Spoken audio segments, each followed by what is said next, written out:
Yeah, that was crazy. Like, when we first got to Urumqi, I thought that Urumqi had a lot of police presence because there were, like, police vans and stuff at intersections. Oh my god, Changji, it was literally every single corner had, like, a mini police station. And it was just ridiculous. Like, police everywhere.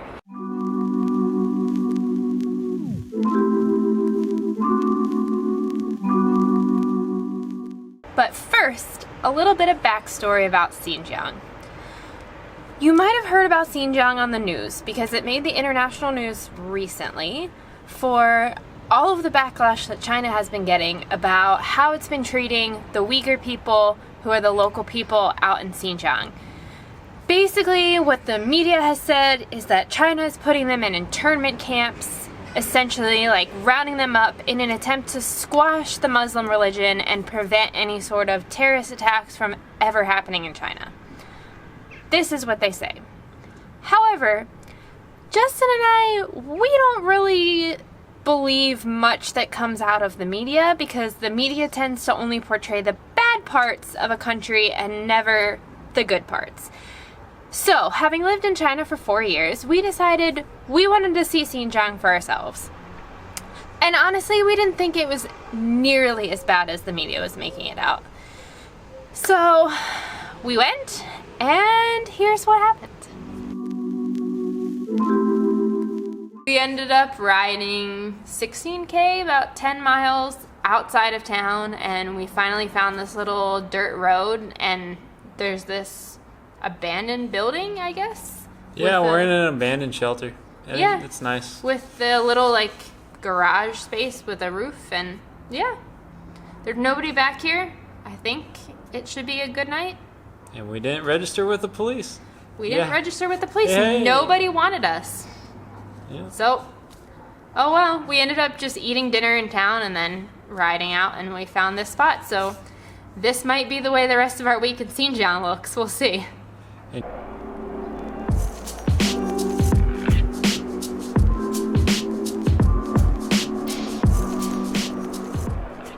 Well, believe it or not, it's time for bed. It is 9:30, and it's still this light outside. Crazy. This place is not conducive for sleeping. Also, the sunrise is at 6:30 in the morning. So, yeah, I don't think I've ever been this far north where it's light for this long. Also, China's weird, like, one time zone has to do with it, because we're super far west, but it's still the same time as, like, the whole country's on Beijing time. So it has this weird kind of effect. It's super convenient for, like, dealings within the country, but not convenient for sleep. Leaving our awesome camp spot in Changji, we made it a whopping, like, 15 kilometers I think it was 12. Pretty sure it was 12. Okay, whatever. A whopping 12 kilometers before we hit our first police checkpoint of our ride in Xinjiang. We had been warned about these, and so we were expecting them.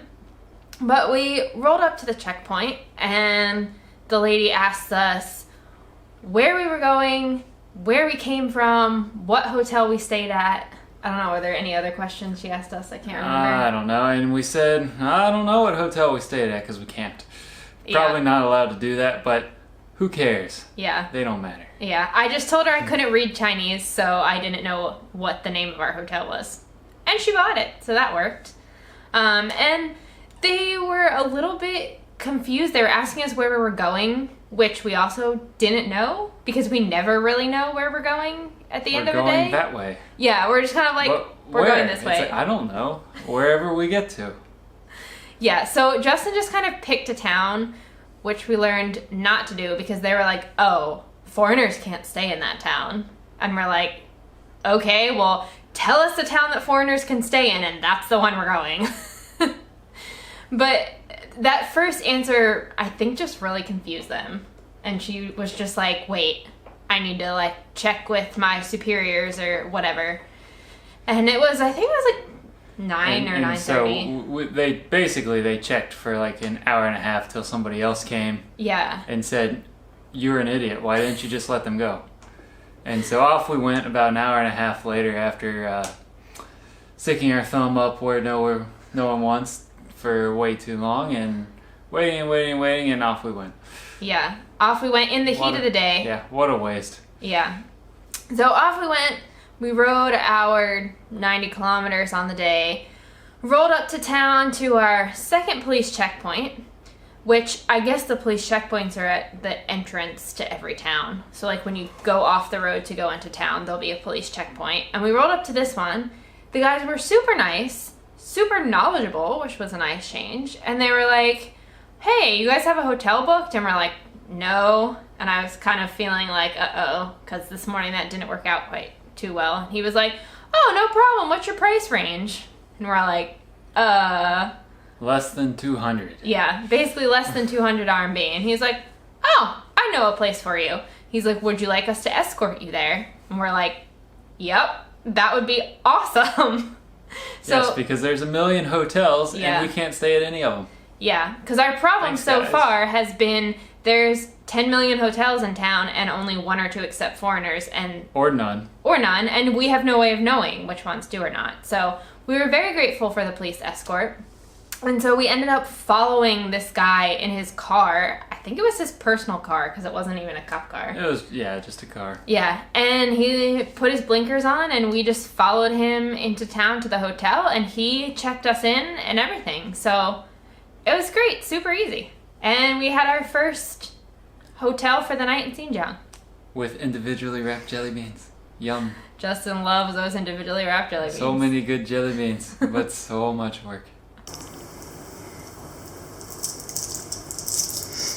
What you doing, honey? Opening my individually wrapped fucking jelly beans. It's so and funny. Eating a minute's worth of work in one bite. Oh no, you dropped one. Probably. Was it worth the work? Jelly beans.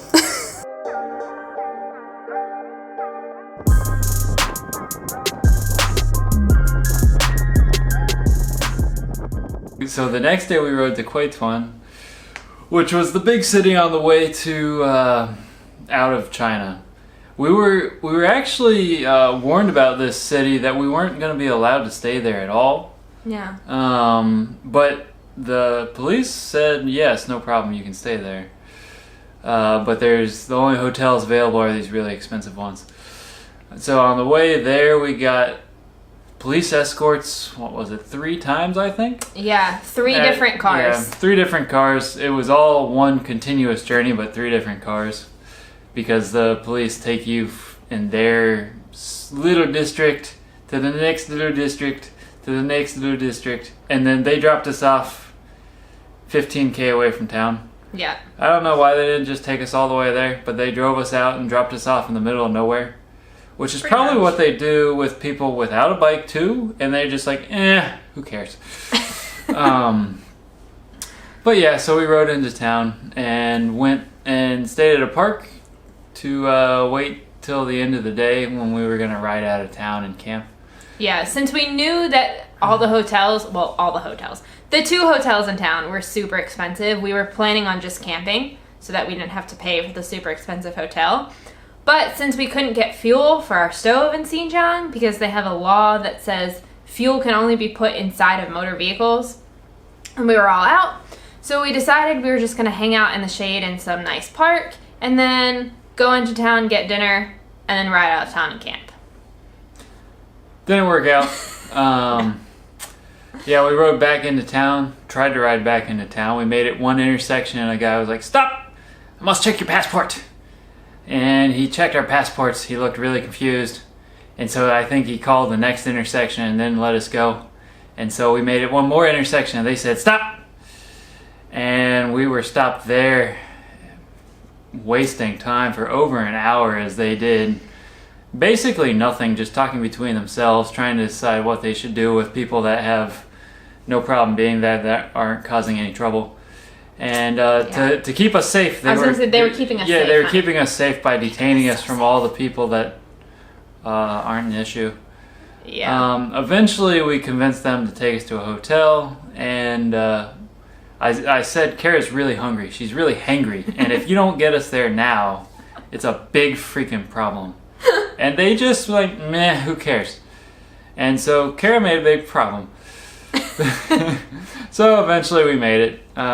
They escorted us to the most expensive hotel in town for something like $70 a night. Way too much for China. Way too much for anywhere. I don't pay that kind of money for a hotel. It's just absurd. In contrast, we usually pay between $10 and $20 for a hotel in China. Yeah, so to pay $70 is insanely expensive. We never paid, or the cheapest we paid in China was less than $5. Yeah. So you shouldn't pay much. So absurd.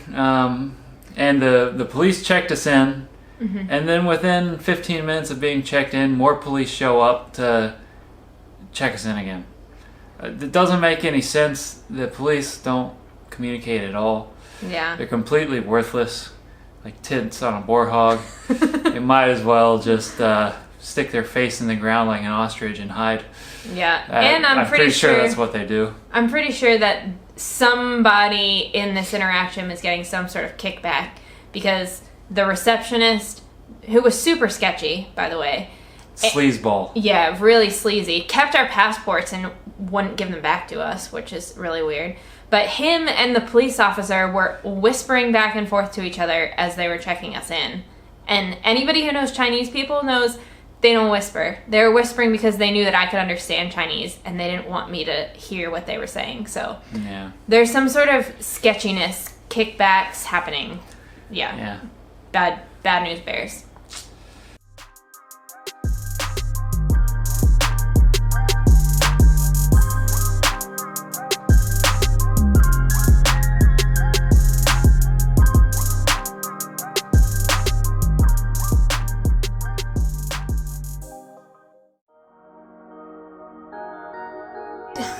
Goodbye, super fancy hotel room that we were forced to pay way too much for.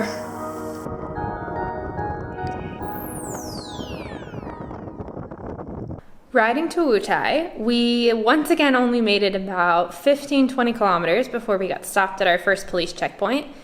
And at that checkpoint, they knew exactly what to do with us once again and said, "You are going to get transported by the Tourism Bureau, and we're going to take you 175 kilometers. We told them the town that we wanted to go to, which was the next town that accepted foreigners, which was really far away. And they were like, yeah, cool. We'll take you there in a nice air-conditioned van. So they basically cut off an entire day of our ride, which for us was amazing because after Kweituan, we were so ready to get out of Xinjiang.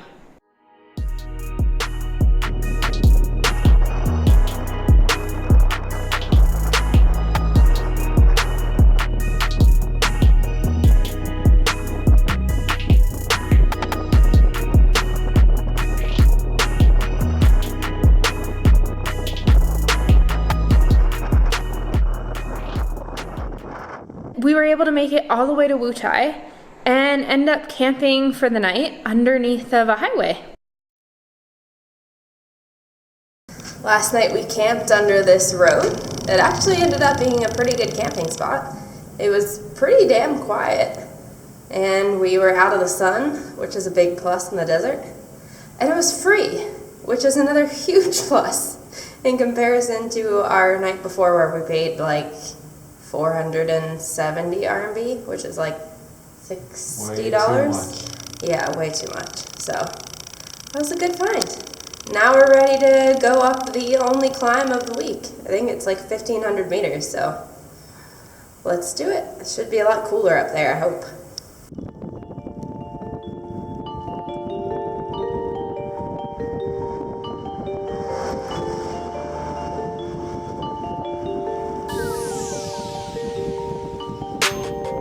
Found another touring cyclist this morning, a Chinese guy, and we are gonna cycle to the lake at the top of the climb together, but it's been about 5 minutes and he's already way behind us, so I think we're a little too fast for him.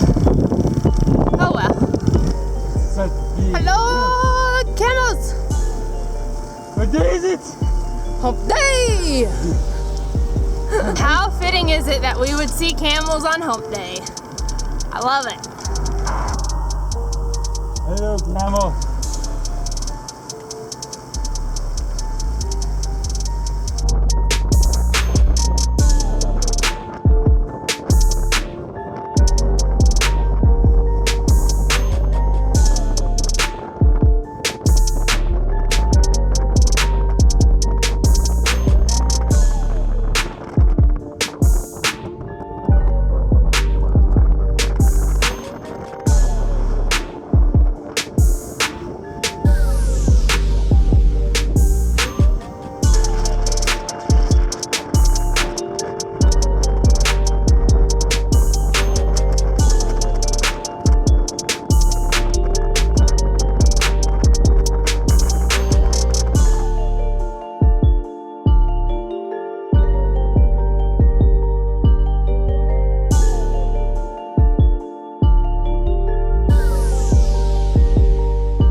After making it to the top of the lake, we had two options.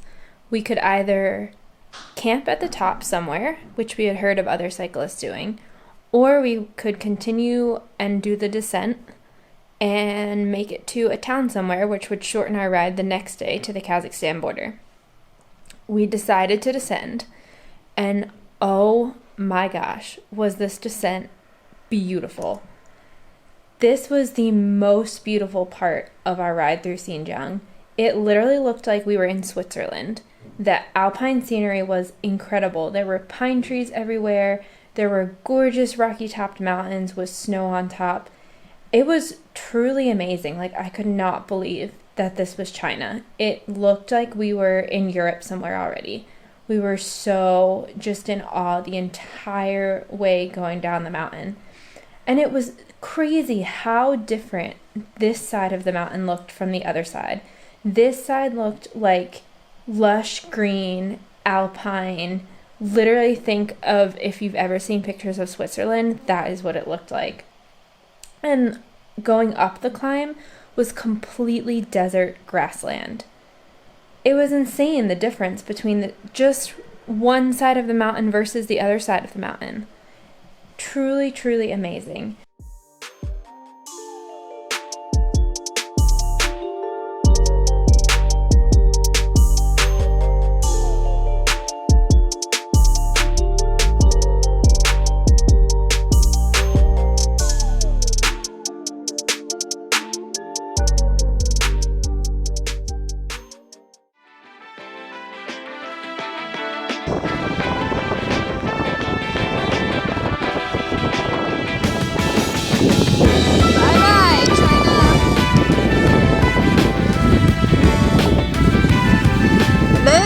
Kazakhstan.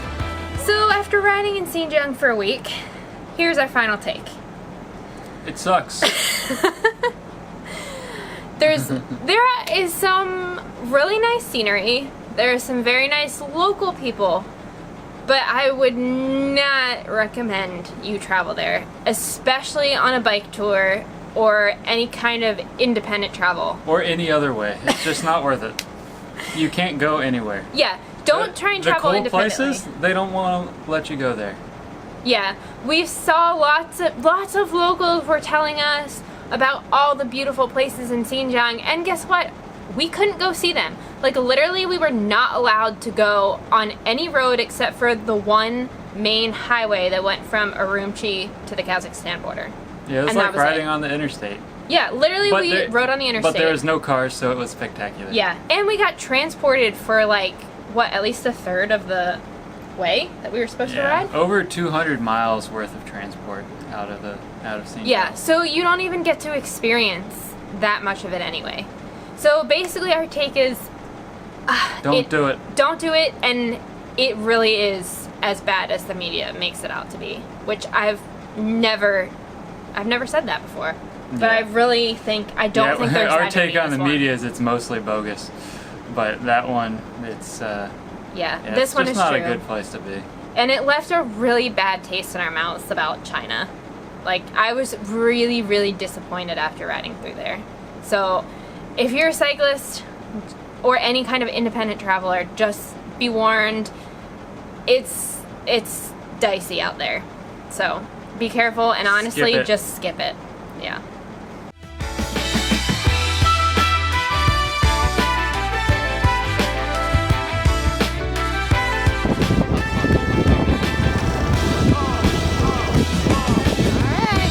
First views of Kyrgyzstan, or Kazakhstan.